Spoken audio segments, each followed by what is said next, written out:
Grande vitória do Mengão em cima do Botafogo, ó. O chororô de sempre. Tudo normal no Rio de Janeiro. Flamengo 1, Botafogo 0, né?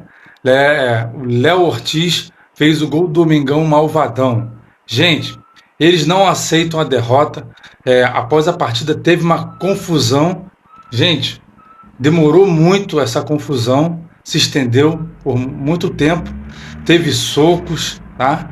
Teve também o Barbosa, que começou com tudo isso, quando você vai olhar as imagens, tentando dar um soco no Bruno Henrique. Depois ele leva um soco do Cleiton, né, de raspão, tira sangue dele. Depois nós vemos que ele está sem um dente. Aí a galera está zoando, colocando o Cleiton como craque do jogo. O pessoal não perdoa, né? Mas enfim, galera, eles não aceitam perder. E na coletiva de pós-jogo, o Felipe Luiz vai falar tudo sobre isso. Veja aí. Gol do Flamengo! Para a coletiva do Felipe Luiz, que acabou de chegar. Agora sim, nosso treinador. E aí vai começar a entrevista. Felipe. Boa noite, pessoal. Boa noite, tudo bom? Live da Flá TV. Felipe, eu gostaria que você começasse falando sobre o Varela, antes de tudo, né? Como foi a conversa com ele? Há cerca de uma semana passou um problema gravíssimo. Queria que você comentasse sobre o Varela, né? Como foi a conversa com ele? Acabou sendo essencial hoje jogando como lateral esquerdo. Falar do Varela é muito fácil pra mim, porque adoro ele, foi meu companheiro e faz um jogo desse, num clássico, depois de uma semana sem treinar. Me deixa muito orgulhoso. É o tipo de homem que nós temos aqui, de jogador que coloca o escudo acima de tudo. Ele passou por um momento difícil, o grupo ama ele, apoiou ele em todo momento.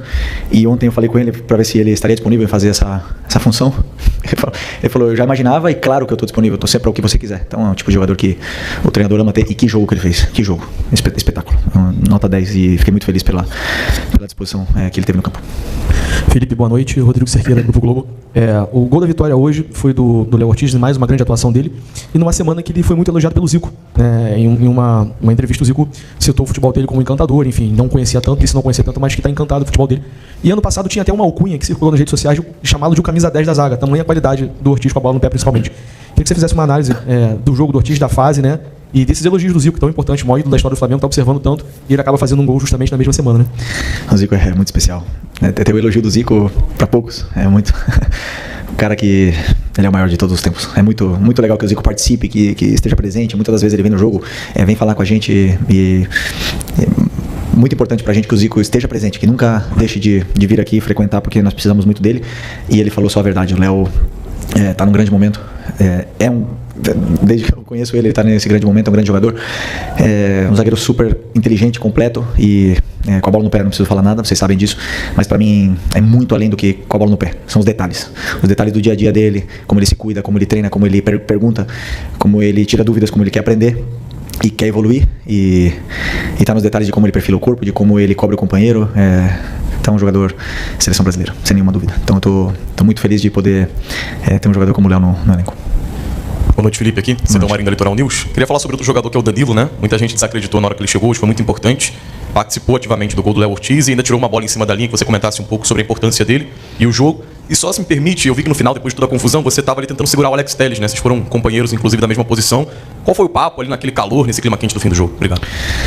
O Danilo é o tipo de jogador que tem que vir muitas vezes pro Brasil para ser valorizado, né? Porque um cara que passa, 12, 13, 14 anos na Europa jogando só nos maiores times, é campeão da Champions, campeão de tudo. E questionado. E aí você vê, quando joga no Brasil, sobra de um jeito que nós não conseguimos entender, né? Os que estão aqui no Brasil. É um espetáculo ver esse tipo de jogador escolher vir pro Flamengo. Um jogador que, aliás, um jogador que vem para poder trabalhar e para ajudar a somar o grupo. Com a sua liderança, estando no campo ou não estando no campo, jogando na direita, na esquerda, na lateral, onde você pedir para ele, muito difícil achar um jogador desse nível. E estou muito empolgado com a minha zaga. E ainda tem outros meninos que estão vindo forte aí, o próprio Iago que está na seleção, o João, já falei deles para vocês, o Cleiton. Então temos aí, estamos bem servidos. E sobre o que eu falei com o Telles, não, simplesmente eu estava tentando acabar com essa confusão. Eu não gosto de confusão, eu estava tentando colocar eles em razão que qualquer coisa que eles fizessem poderia piorar uma eventual suspensão. Felipe, Raíza Simplício da Gol Brasil e da Placar TV.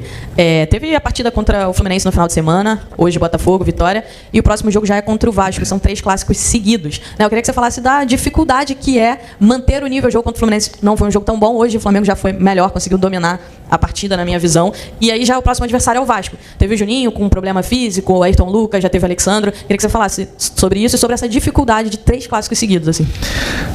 Primeiro, valorizar a vitória de hoje contra o campeão brasileiro, o campeão da América, e a segunda vitória que nós tivemos contra eles.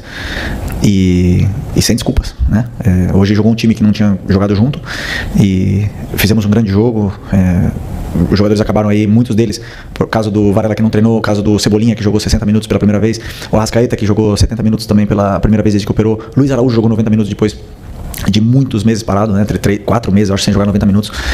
E jogadores que acabaram e ajudaram muito a equipe. E esse esforço que eles estão fazendo agora nesses jogos são que vão condicionar eles pro futuro. Por isso que eu estou tentando separar bem as cargas e tudo para que eles possam. Agora, lesões acontecem no futebol, a gente não controla, né? O Juninho já vinha de uma temporada, desculpa, já na metade da temporada, e está se adaptando, e hoje teve um pequeno incômodo, nada grave, né? Porque os jogadores estão treinados e é normal quando tem esse overtraining que eles possam sentir alguns incômodos às vezes, né? Mas o importante é que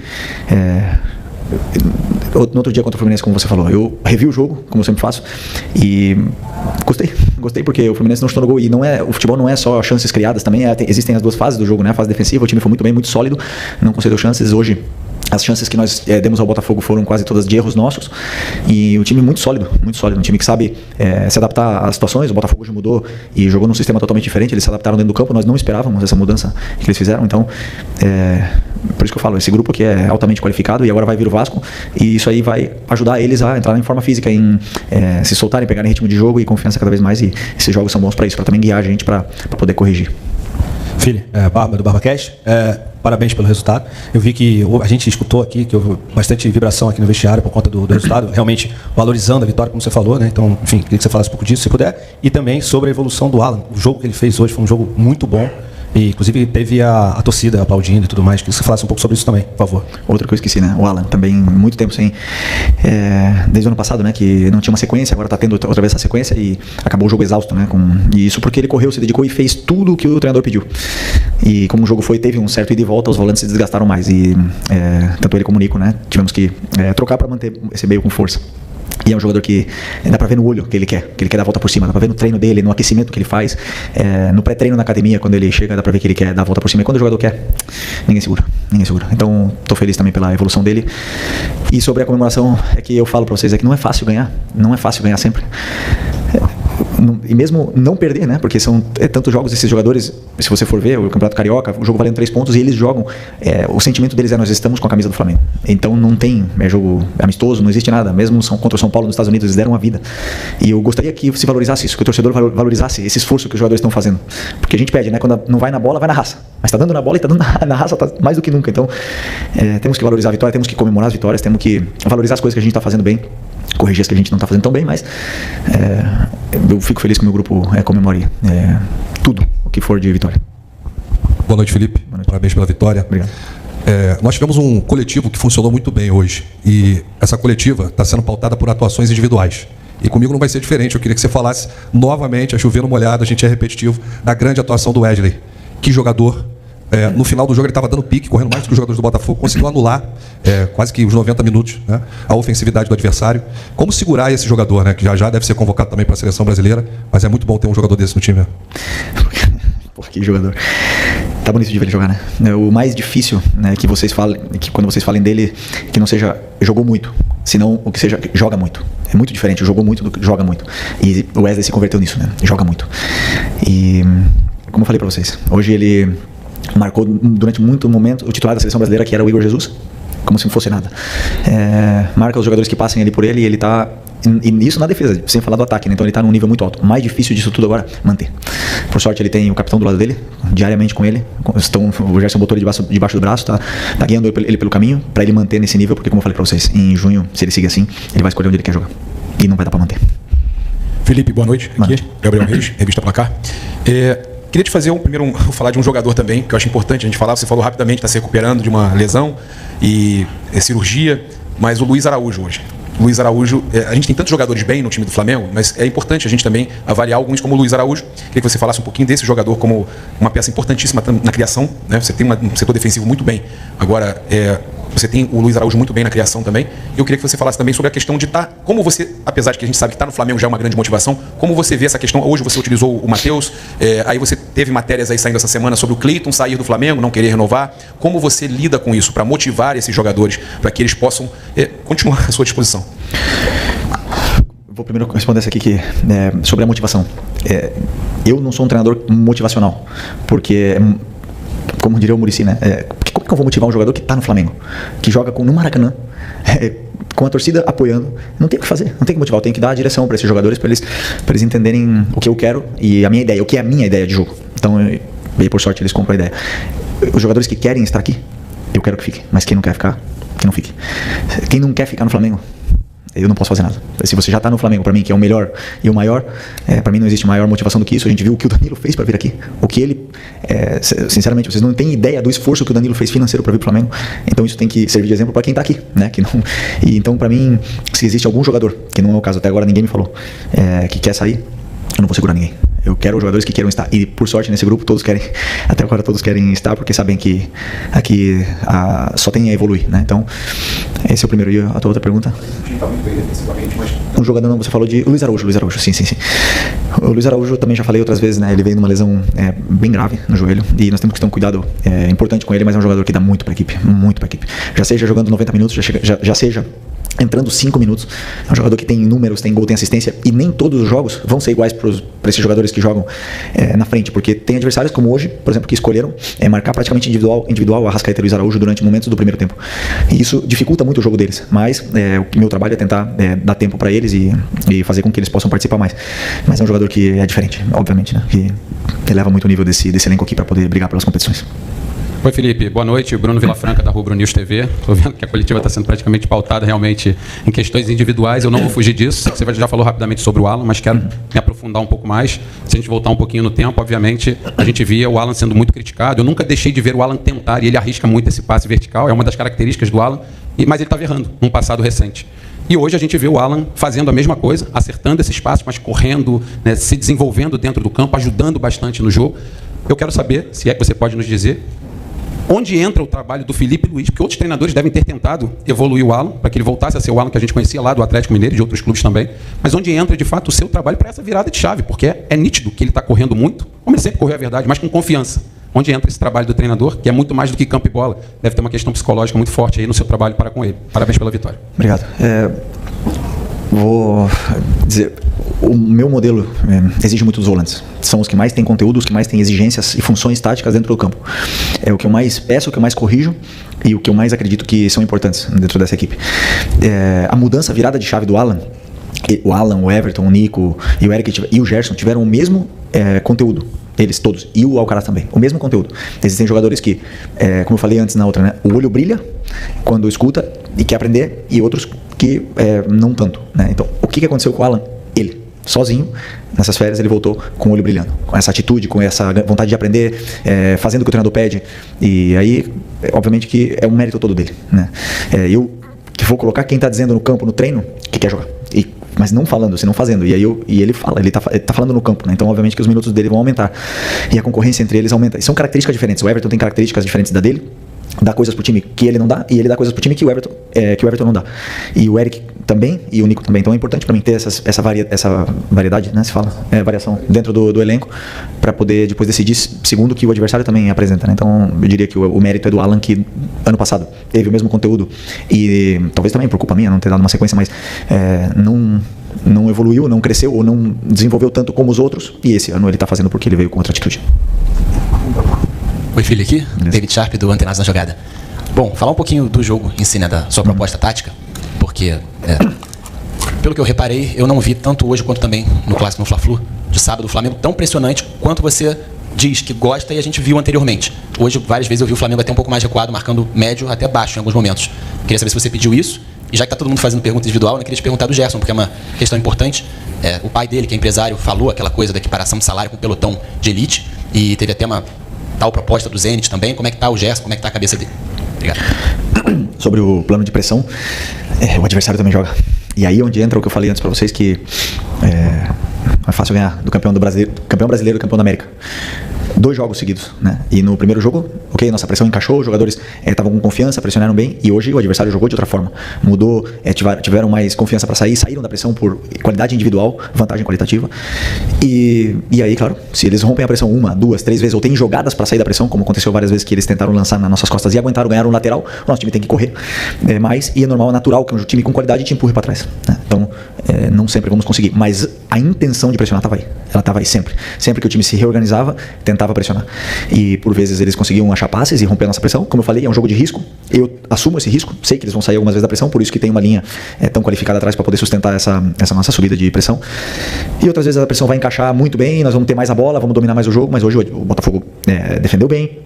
Conseguiu roubar a bola, nós também perdemos muita bola, e quando você perde muita bola você tem que pressionar mais, quando você pressiona mais você cansa mais, e tem horas que os jogadores não estão com pernas para pressionar, então o jogo acaba ficando um pouco nesse ida e volta. Então o plano de pressão sempre existe para todas as equipes, mas temos que entender que o adversário também joga.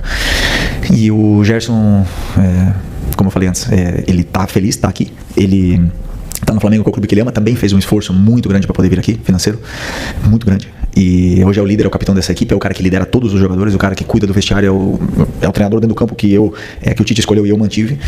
Então, muito importante, e não tenho dúvida que que o clube vai valorizar da forma que ele merece, né? Se ele não está sendo valorizado do jeito que ele merece, ele vai ser valorizado do jeito que ele merece, porque ele é um jogador titular de seleção brasileira. Obviamente que isso não passa desapercebido para ninguém. E sobre as ofertas, eu não acredito que o Gerson queira sair. Simples assim. Você falou de perder muita bola. Perder muita bola por erros técnicos.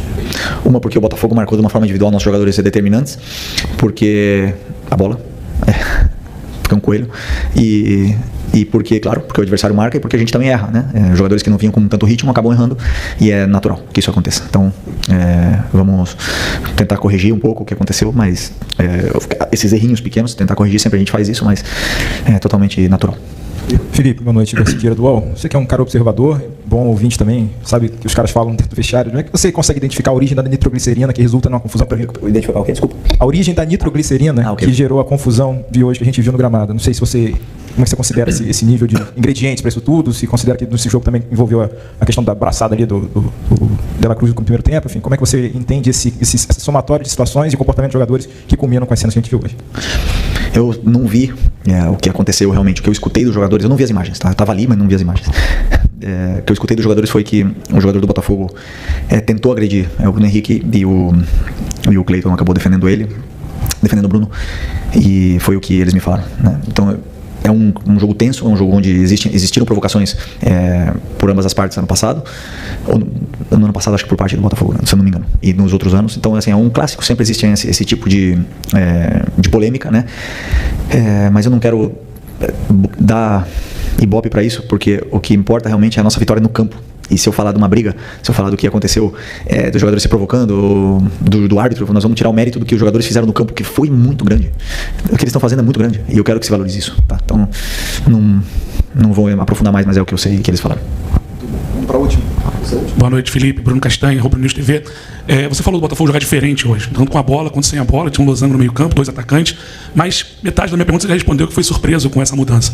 Mas o que dificultou mais para o Flamengo, né, a questão da criação, um jogo duro, claro, a marcação dele saltando pressão, principalmente nos laterais, tirando o Wesley, marcação individual. O que te surpreendeu e tanta dificuldade do Flamengo hoje perante essa mudança do Botafogo? Obrigado. Surpreendeu que vocês não vazaram a escalação do Botafogo para me ajudar. A do Alan, mas é determinante, né? Se eu soubesse disso ontem ou hoje de manhã, ia me facilitar muito o meu trabalho. Mas vocês não fizeram isso. Mas a minha sim, né? Vocês vazaram.